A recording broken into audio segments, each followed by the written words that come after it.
Young James. Yes, sir. What's up? What's up, everybody? Welcome to the 611 podcast. It's your boy, Ryan Howard, with my man, Young James. Now, Young James, we've got a special guest. Very special guest. In the building today. This is like a Halley's Comet trying to get this guy out to come and do anything.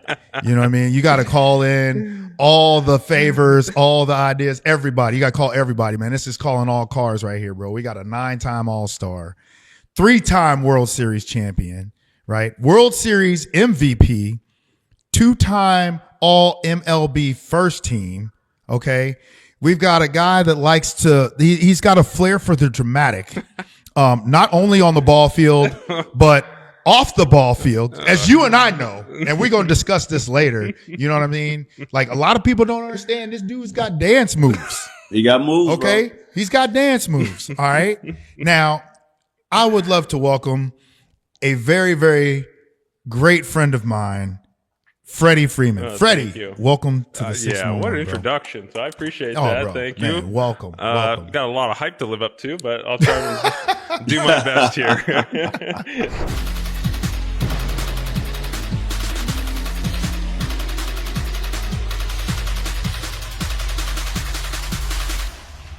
You know, you and I, every time we get together, we hang out. We can't do anything without a glass of wine. Correct. We can't sit. We can't have dinner without a glass of wine. Jimmy, damn it, we can't even play golf without a glass of wine, bro. Like on the course, it's crazy. So I want to give. Sometimes you go on top of golf carts. Sometimes you end up on top of golf carts with a glass of wine. So shout out to Dustin. I feel there's a story behind that, on top of golf carts and wine. Well, yeah, there is. As we get into this, we can venture into that. So, hey, I want to give a quick shout out to Dustin at Meritage Wine Market in California for supplying us with this greatness in a glass right here, bro. So appreciate you there, first and foremost, man. So, Freddie. Okay. Let's dive in, bro. Okay. Let's dive in. So let's talk about first things first, like how we met. So we met through Dan. Yep. Dan Ugla. Yep. So who I met through Jeremy Hermida when they were with the Marlins, and then Dan came over to the Braves. Yes. And when we came over, and you know Dan is a party at a box. Yes, he is. I remember, do you remember this story? In spring training, all right, it was Dan's birthday party. I think it was it was a birthday party. His birthday party. So, March 11th. It's always in spring training. So we're in spring training. You know how we're in Clearwater. He's with the Braves. Yeah, in Orlando. They're in Orlando. Yeah, in the middle of nowhere. So Dan is like, right, like, come over. Like, we're going to do, you know, it's his birthday. He's like, come on over, da-da-da-da. And so I'm like, all right, cool. I don't think anything of it. Drive out to Orlando. And what do I walk into? Bro, I'm behind enemy lines. I walk in, you got Chipper, you got Andrew Jones. I'm in Braves country, like literally, bro. I see Freddie over there. I'm getting side eyes from people. Like, I think McCann was like, should we hit him now or should we wait? Like, wait 1 month. And then Freddie comes up. He's like, bro, what's up, bro? Nice to meet you, man. Like, I'm a fan, all that kind of stuff, man. And so just kind of like kicked it off from there. That was the first one. Yep. And then I remember a dinner at Del Frisco's early on when you guys came into town to play us. And, you know, it was always just getting together early on. And then Crystal and Chelsea hit it off. And then when you guys moved to Atlanta, I think that's when it really took off, because you actually moved right across the street from us. And so next thing you know, you come downstairs, Crystal and Chelsea are in the kitchen together, you know, and that's kind of how it just developed. But first off, it was just like meeting and hanging out. And then it just kind of flourished into now it's this. So Ryan, what I'm just sitting back taking this all in, because I didn't know the history of how you guys met. I know you guys are great friends now. I know that. Mm-hmm. But what I'm hearing, Ryan, that you've been sleeping with the enemy. I mean, I don't understand what you. There's no. What I mean, talk about. I don't. I mean what? I mean what? I mean, I mean, you just call it what it is. Hey, look, we don't know how friendships are going to develop. Right. This is true. It wasn't the Mets. We always liked the Braves. Let's be honest. We liked the Braves. We really did. We never had any issues with Braves players. I think I should sit this one out. Huh? We did not. I'm gonna go and see myself out over here. No, but that's great. So I want to back it up because young Ryan, we're talking about young Ryan and young Freddie. If Ryan was ever invited to a party, and I know this about him, there was never a no. It wasn't even a doubt of where. It's just, when do I need to be there? I didn't know the word. Clothes were optional. Clothes were optional at that time for you, young Ryan. There's a lot of stories for that too. I didn't know the word no at that time. And that's a 2-hour drive at least too to get from Clearwater to Orlando. Post game, and you had to come back to play for the next day. That's all I'm saying. And probably a 7 a.m. wake up. I just want to frame it up. You're making it sound all innocent. Hey, come to a party Freddie's having. It was nothing like that. I probably got 2 hits the next day. When the piece came into the box, he was good to go. Yeah, that's it. you know how we get down. You know how it is. No doubt about it. But the first time I came across Freddie, it was not at a party.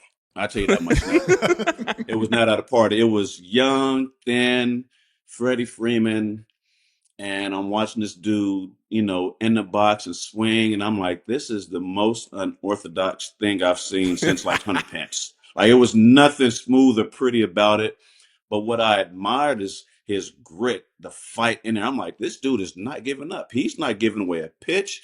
He's going to hit it over the third base line, over the third base dugout.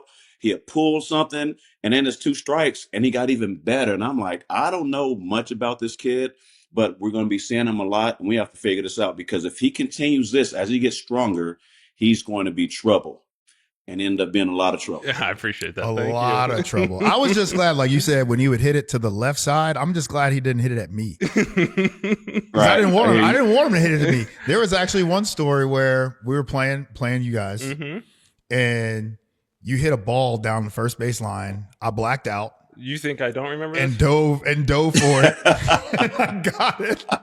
The entire time down the line, Freddie's just mugging me. Yeah. Hardcore. I get him out. I keep my head down. Like, nothing to see here. Next AB, I come up and roll one to Freddie. Yep. Freddie's staring at me the entire time when I'm coming down the line. And I just stomped on first base. Stomped on the bag. So yeah, it was a lot of fun. It was fun. A lot of fun, bro. Yeah, a lot of fun. I have a question for you two first basemen, because I think it takes a personality to play first. Because at short, I get to come in and say, what's up, and go back to my position. I don't have to deal with you or talk. I enjoyed when I got the, first base and talked to Fred. He was always happy and, man, good swing, good to see you. And I'm like, is he really saying this? Because I don't know if he should be. I don't know if Chipper would like that across the way, but I like this kid, so we're going to chop it up.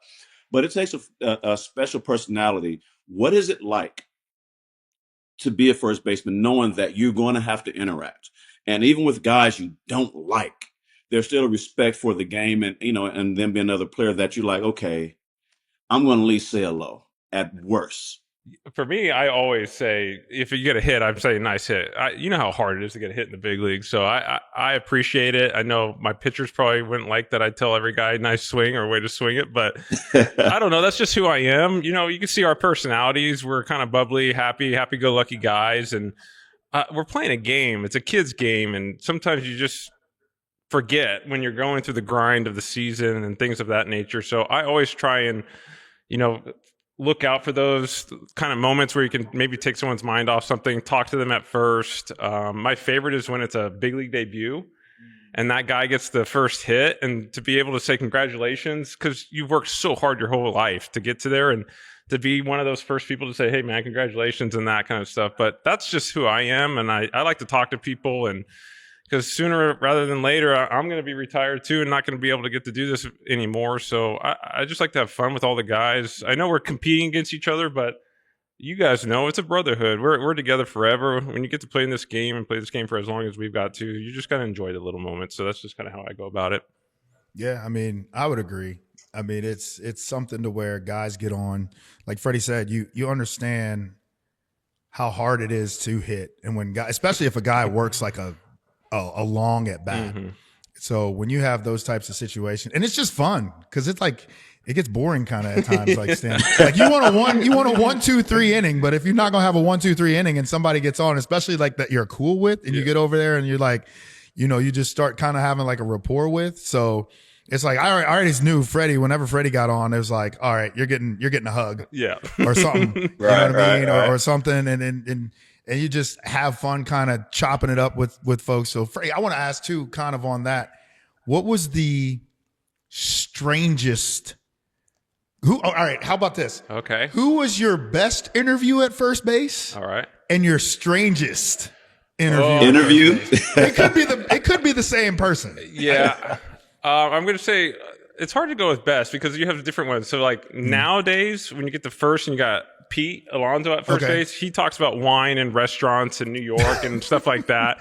He's a big foodie guy, so that's kind of a fun conversation. Obviously, with when Rizzo was there, you just kind of chop it up and having fun with him. And I think we would all kind of agree maybe with that Joey Votto. I knew it. I wouldn't say like strangest. It would be like from one at bat. Like say you get on 3 times, you have a good. It is completely different conversations, and those 3 times you get to first base, and it is just off the wall. It could be like crazy conversations, but I would say Joey for me was the one where you just have no idea what's going to be said, where it's going to go at first base.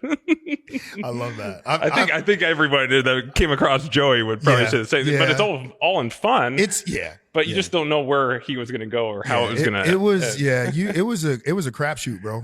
You just didn't know what he was going to say, and I just remember sometimes he would say some stuff, and he just had me over there pondering, like. He asked me about my approach, and I'm like 2 years into the league in like 2012. Okay. So he's asking me like how I hit and do all that. I'm like, hey man, you won an MVP 2 years ago. Like, why are you asking me how to hit? I'm just trying to stay afloat here right now, So it's just like kind of, and then we can go with like another conversation be completely haywire. And I'm just like, okay, someone get a hit. Let me get going here.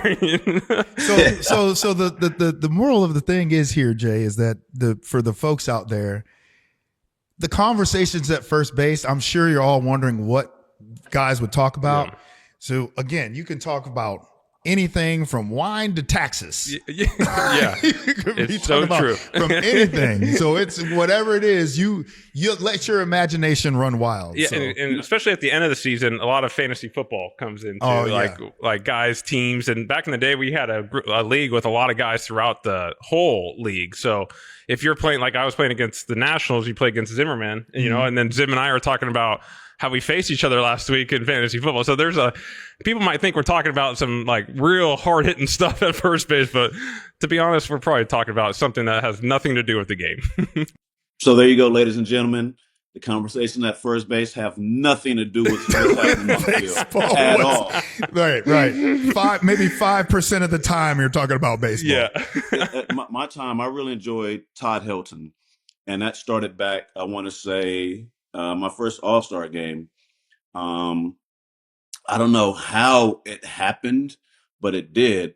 We know he was in the NL. I was in the NL. No, maybe my second All-Star game actually in Milwaukee, and he got to meet my sister. And I think that was like outside of myself. That was like one of the first major leaguers that my sister had met. So every time after that, we get down to first. I just asked him how his family was doing. He it was great, and he's like, "Well, how's your sister?" And I kind of looked at him like, what do you mean, how's my sister? How's your mom? We just started going back and forth every time. So I couldn't wait to get to first base just to go there and have that, and have that jousting match. And it got to a point where we were trying to beat each other to it. I'd hit the bag and I'd round it and start coming back. As I'm coming back, he's already mouthing, how's your sister? I'm just like, oh, you little bastard. But it is fun to have those conversations with guys at first because you never know where they're going to go. One person who I never got to speak with that I wanted to, and now that he's a member of CAP, is Prince Fielder. Like, he literally stonewalled me. Everybody, what's up, Prince? What's up? And just put his glove out like he's suspecting it through. I'm like, well, damn, all right, dude. Well, I won't be here long anyway. So, you know what I'm saying? But there are guys that didn't speak, but for the most part, all you guys are funny. All you guys. Freddie, I thought Freddie would talk to me, to be honest, because he knows I'm trying to steal a base. So he's trying to have a conversation. I'm like, bro, I know what you're doing. Look, A little bit. There's run. certain guys, especially I'll like run on you, bro. back in the day with Julio Teheran, like on the mound with that balk move. His pick was amazing from right, and so like maybe if I talk a little bit more, but it was never like that. I just wanted to talk to you, Jimmy. You know? Right. Okay. Okay, Freddie. I'm sure Bobby was happy with that. So, Freddie, I want to take it back to the beginning. And like, you've got an amazing relationship with your dad and your baseball origin and the training and everything that he did, you know, and throwing batting practice to you and just being there. How has that shaped your relationship with your sons in terms of, you know, how you interact and do everything? Because we know Charlie's a superstar. Yeah. And Charlie. So Charlie and Lexi played on the same T-ball team way back when. Mm-hmm. That was Lexi's one and done year.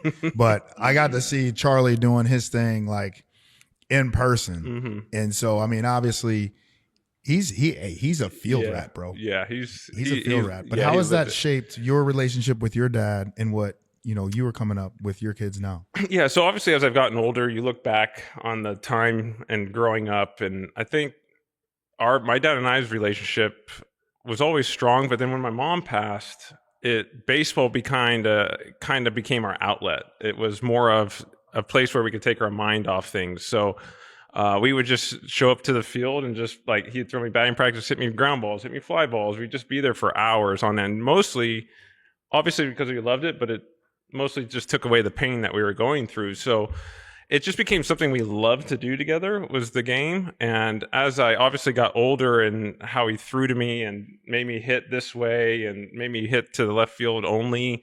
But it was more of teaching me how to have a relationship. Like the relationship my dad and I have together is, I think when I look back, is what I don't think he was trying to accomplish, but that's what was accomplished, was the closeness, the bond that was created through baseball.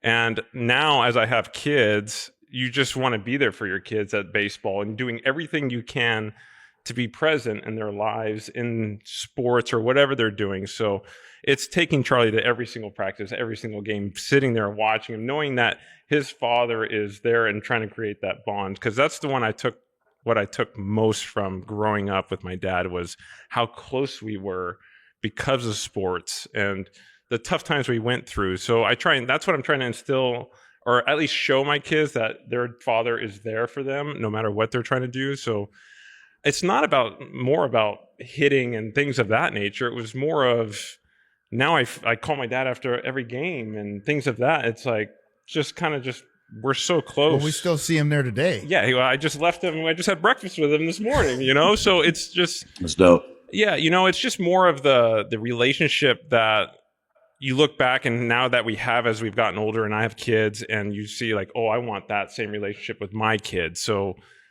you start rewinding, like, okay, what did we do as kids? And so you try and implement those things with your kids. And you know, I'm just I always say, if I'm half the father my dad was, my kids are pretty good off. He'll tell you the same, that I'm way better father. And so if you have that kind of rapport with your dad and you just try and pour it into your own kids, that's the kind of the relationship I'm trying to instill. But then you have all the other baseball stuff that I think he was throwing into there, you know, to make me better. But I think it's more of just showing my kids that how much fun it is to do things with your parents. Mm-hmm. And I that's what I took from my dad growing up. Freddie, now we know you're an MVP and World Series MVP and all those things, but how good is Charlie? And we're not comparing him to you, but how good is Charlie? Yeah. So, I mean, I'm obviously going to sound like the biased dad, but I think that's okay. We're here for it. His bat path, you know, his bat path is better than mine, you know, like mine's all steep and I got to hit at the right time and things like that. He is perfectly in the zone, drops into slot. But he is only 65 pounds. He's the opposite of me. I'm like, come on, hey man, can you eat some pancakes or something? Like right. With this swing, if we get a little bigger, this ball is going to go flying, you know? So he loves center field. He wants to be an outfielder. He says he loves making diving plays. I've seen maybe 3 running catches in my life, but He wants to make diving plays. He loves everything about the outfield. So I think he's really good. I might be father biased, but the one who's really gotten into it is obviously I got 2 4-year-olds, but Brandon, my middle one, is left-handed hitting and right-handed throwing. I've showed Ryan a little video. He is my dad says he is me as a kid. So and he is a beast. He is huge. So we'll see. Maybe we got a chance here. The DNA is playing, James. And he loves everything. He's like Charlie too. Like he lives, breathes baseball. Yeah. Like he was just throwing all day today. There's no dad bias there. I've seen it. Yeah, I've witnessed it. He's hitting tanks at 4 already. So it's just fun, It's like to see the joy when they actually like hit the ball and like running around the bases, how aggressive he is, fielding the ball. Like that's the stuff that I'll always remember. Like the joy that you're helping create in your own kids. And yes, it's baseball. Obviously love it, but if he was doing that in football or basketball, any kind of other sport, it's going to be fun. So seeing your kids. And then I think Max is going to be a surgeon that puts his brothers back together. There it is. Because his brothers are going to get hurt. I always found this interesting. So I got to see it with Ryan's kid, and you are who you are. You're great. You have all these accomplishments that you've made, but you walk in the clubhouse and you're just dad. Yeah. And your kids have favorite players. And as on the outside, we're like, oh, your dad has to be your favorite player, right? Do you know who your dad is? And they're just like, yeah, whatever. I see this dude every day. Yeah. Shane Victorino was Darian's favorite player. Started switch hitting, stopped switch hitting when Shane decided to stop, all that. And I'm like, bro, like, you chose Shane over your dad? Like, what are you doing? No slight to Shane. That's my little brother. But that's come on, bro. Who are your kids' favorite players? Okay. Yeah. So it seems to change every year. Like I think it's more of the cover of MLB The Show is a big has a big influence. Big avenue. Obviously, probably 5-6 years ago, it was all Fernando Tatis Jr. Then obviously, 2022 All-Star Game, he got to meet Shohei for the first time. And so now Shohei's like, it's even our favorite player, like it's everyone's favorite player is Shohei. But I would say who Brandon and Max talk about is Freddie Freeman, because they can't really. Dad and Freddie Freeman they don't really they haven't really got it figured out yet. Mookie Betts and Shohei Ohtani, those are the names they can say. Okay. And so I would say Mookie, Shohei for Brandon and Max, and Charlie he loves like Ellie De La Cruz, like guys that can run fast, they can do all the tools, like exciting players, the young like Bobby Witt Jr., like Charlie loves those guys. So but Charlie knows everybody. So we do the game called MLB Pickle, and where have you seen it? It's on the MLB app. You got to guess the player by certain clues. Like we always start with me, and then it'll say like if it's in the NL East or AL Central, and you got to guess. And it is amazing, Charlie, getting guys that like last night's shout out Colson Montgomery, the shortstop. Like Charlie got him. I was like, dude, this guy came up with 2 months to go last year. And like he just loves the game of baseball. So it's interesting. It changes every year, but I would say the exciting 5-tool players, I think is what the younger generation kind of grow toward. And seeing Ellie hit a ball 500 feet, throw it 100 miles an hour, stealing home, doing all kinds of crazy things. I think that's what, the younger generation kind of goes, not the 36-year-old old first baseman that lumbers around the bases. Yeah, that's tough to frown upon on that when you can throw 100 from wherever and then go catch it yourself. So it's just fun to watch too, because we're fans. We're all fans of baseball. We love the game, and seeing these guys doing what they're doing, like Aaron Judge hitting 55 home runs and hitting 330 and playing outfield. Cal catching every day, hitting 60 home runs. It's like, it's mind blowing to me. It's just. What's the thought there, right? Because I remember when we were kind of coming up, it was like guys, for the most part, were dropping off 40, 45. Now you got guys hitting 50 on the regular. Shohei's done it 2 years in a row. Judge has done it probably the last 4 years in a row. Schwarbs is getting into the mix. Yeah. So, I mean, like when you're seeing guys now, especially, so you're the perfect person to ask in this situation, because you were there when Jimmy and I were still there. Mm-hmm. We were the older guys then. Yeah, you were the young pup coming in, right? So from the pitching, I heard that. The pitching. Oh, I'm right there with you, Jay. This is like, hey, but the pitching from when you came in to where the pitching is now, right? You got to face your Savage, you got to face Mizrachi, like all those guys from when you first came in. Because your first homer was off of Roy, wasn't it? Halliday, yeah, not too shabby. Yeah, that's something to put in the books. I was there for that. Yeah, you were. I was there for that one. I watched it. But what is your take from when you see a guy, when you face a Roy Halladay, to where you're seeing the Mizrachis, the Savages, and the guys that you're facing in today's game? Yeah, so I think the difference is there's a lot more guys that pitch like Roy, not were Roy, like they were cutting it, sinking it, throwing curveballs, getting you off. Kind of almost like I view Yamamoto kind of like Roy in the sense of how he could pinpoint a ball, his command. He was setting up hitters. Obviously, Yamamoto's 97 to 99 and all that stuff. And I faced Roy at the end more of like 91 to 94. And, I didn't get him early on, but it's a lot of throwing now. And I think that's the key that I've learned as I've gotten older is not swinging at that 1-0 heater that's on the inside corner blacked. It's okay to take that pitch and wait for them to miss their next spot and miss 3 inches out over the plate. And then that's my honey hole where I can just shoot that into the gap. So I think it's you got to know who you're facing. Like facing Yamamoto, maybe you shoot for that 1-0 heater in or that 1-0 cutter in and try and shoot him down the line and take the shot because you're not going to get many pitches to hit. And I think it's just different from when I came up. There's a lot more sink cuts, curves, change ups. Now it's four seam up, and get above the barrel and pop that up, and then curveballs down below. The splitters are coming into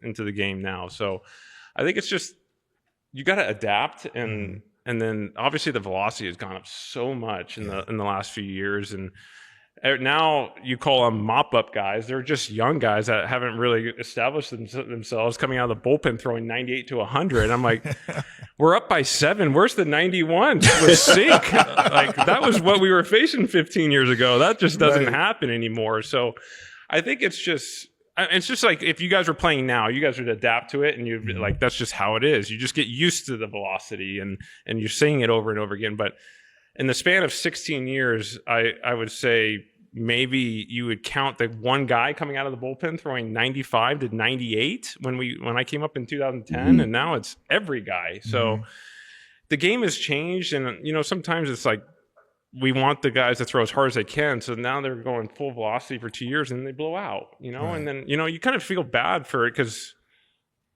it's almost like next man, who's going to be the next guy to throw 100? And they're all throwing 100 now, and so much TrackMan's behind them, and like spin rate, and this is like, well, your slider's only spinning 2100. Let's see if we can spin it 24. So now you're throwing it even harder, and it's more torque on your elbow. So it's different from now than it was back in the day because everyone was just trying to hit spots when we were first coming up, when I first came up, and now it's just let's blow them away, and it's different. It really is. And as you get older, that fastball looks harder and harder and harder. Do you change your bat? Do you change your bat at all, or you keep the same? I have used the same bat for 17 years. Same model, same weight, same length. I have never changed. It has been the 34-32 cupped CB15, Carlos Beltran's model. I have never changed. It's kind of like an I-13 barrel with a little thicker handle. It's been balanced for me. Even in August in Atlanta when I was playing there, even I was so tired, it's just something when you pick it up and you're like, this just feels good, and I've never changed weight. There's probably a good chance Chase probably held your bat and probably has a model too. For sure. For sure. Chase probably has a lot of people Freeman grab model. my bat and they're like, ew, and hand it back to me. There's so many guys that's bats. I'll pick up and I'm like, oh, this is great. And then like give it back to them. They leave. I'm like, that was terrible feeling, it's weird how some people's bats are like, Shohei's bat's huge, and he swings it like a toothpick, and I would never be able to swing it like him. So there's like, it's weird, different bats for different people. What's he swing? I think it's like a 35 I never really looked at the weight. It's heavier than mine because I can't. You know, it felt like I was swinging a. Hey, he's in that totem pole. SUV range, young James. I told you, where I bro. was going.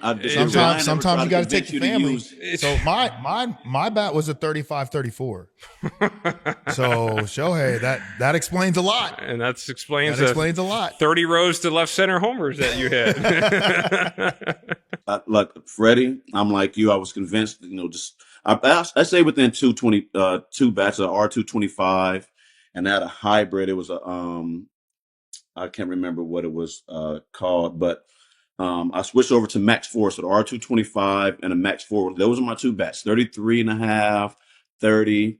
Was that for left-handed and right-handed, or did you switch bats from left-handed to right-handed? Okay, the same bat. I tried to mirror myself. And then there was one point where I was struggling, and Ryan would always come up to me, "Hey, you need to take that family vehicle out for, got to get rid of that sports car, take the SUV out."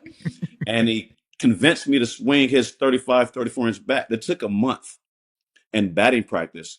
The first 3 or 4 days I used it, I don't think I hit a ball out the cage.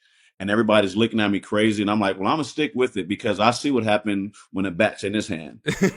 One day I was finally able to get, a feel for it. We were facing the Marlins.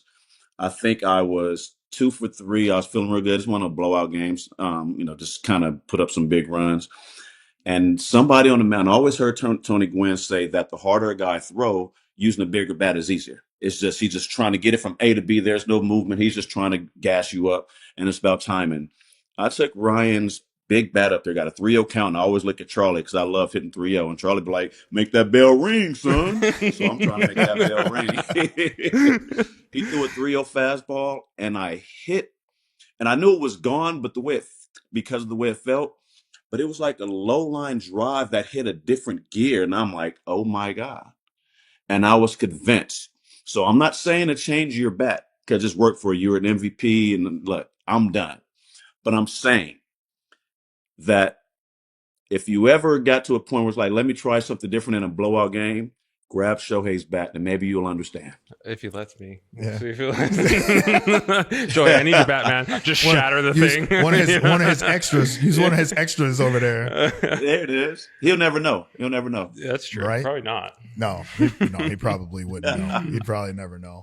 But no, man, that's an interesting point I think that you bring, because we talk about it a lot of the times with the pitching from yesteryear to today's game, and we've had Pedro Martinez on and talking about like how guys don't necessarily pitch, right? They throw to where guys, when you first came in, guys are trying to really locate and hit spots and weren't afraid to throw in, not necessarily trying to hit guys, but weren't afraid to hit guys to try to establish themselves on both sides of the plate. Yeah. So I think that's a really cool take to be able to have your perspective from then to now. Yeah. But I want to switch gears.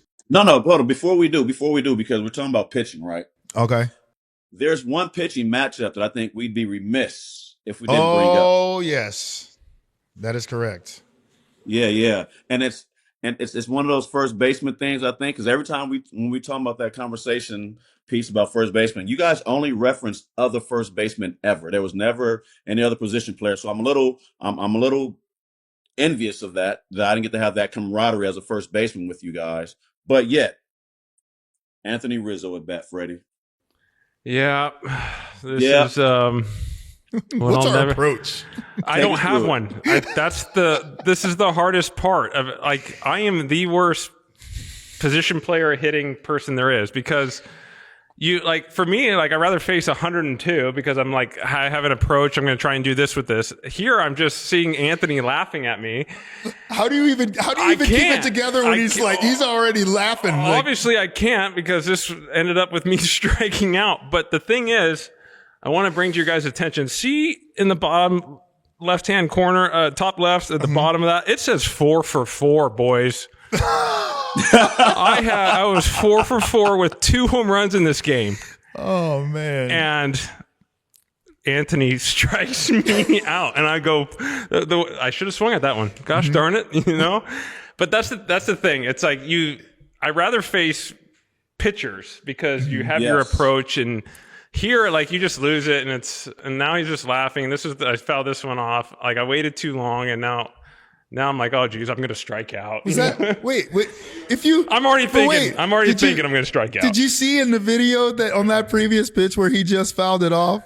Did you see Rizzo shake off? Well, he's shaking here because he shakes right here because he goes. See, look at, I'm already smiling as he's. It's over, and it's. But it's also the beauty of the game, you know. Like, you realize, like, it's a fun moment, and you know, like, it wouldn't have been as funny and stuff if I was actually mad about it, you know. It's like. And then he gets pulled out after this too. They take him out of the game. That was even more hurtful. D. Ross, former teammate, one of my good friends, just taking him out. But the hardest part, I was 4 for 4 in that game, and I got struck out by Anthony. I was like, and that's the difference, is you don't have an approach. And I think I have like 2 or 3 hits, and like, I know 2 of them are doubles down the left field line. Like, I get blocked, and it goes to, like, I have no idea how to hit these guys. So most of the time, I'm usually like, hey, I'm good. You know, like, you can take me out of this game. I've got no chance here. Let's have one of the bench guys feel good about themselves and go get a hit. You know, like, take me out of this game because I got no chance. So also another game, that's not Rizzo, but I'm in Miami where we're beating them. I hit for the cycle in my first 4 at bats in Miami. They bring in a position player, boop, fly out. No chance. I get out again, and I'm like, I just hit for the cycle, you know, but I can't hit I no idea how. So maybe that's my one goal, is to hit a home run against a position player. That's my last big thing I got to do. The only thing he hasn't done in the game is hit a home run against a position player. I just can't do it. Fred, if that's the only thing you haven't accomplished in the game, I guess I'll take that. Right. I'll take that career. But you see all these guys day. just hitting tanks off these guys and padding stats, and I'm like, man, that could be me. That could be me. But it's an out every time. I can't do it. And now, like, when you see what Miggy Rowe, like, when he comes in and does it for us, he'll lob one in, and then the next one's like 78. So, like, it's actually almost harder. Yeah. Because if you don't know if they're going to lob it or throw it hard, I don't know if it's going to be the hard one or they're going to lob something. So hey, he's doing that Moyer. As you can see, I'm already mentally out of it in November. So don't do it. Like, get me out of there. Look over at Dave, like, hey, Dave, come on, bro. You already know what it is. Man, that's it. Like, bring him in. Yeah, bring him in. That's right. Bring him in. Take me out. Hey, right. All day. Oh, all right, man. Freddie, we're going to switch speed. And we want to get some insight on, you know, your emotional state when this happens. And I'll set it up as in, we know you came up with the Atlanta Braves. Things went the way they went, and you end up in Los Angeles, which I was so happy for you. I'm like, that's a great place, a man that can go out there and finally get into a market that can really make him a star. You're already a star, but you know, this market demands a star. And when you show up, they give it to you. And then you win a World Series, you become, you know, even more of the Freddie Freeman that we know you to be. You have an opportunity to go back to Atlanta for the All-Star game. Mm-hmm. Yeah. And that crowd, before the game, I mean,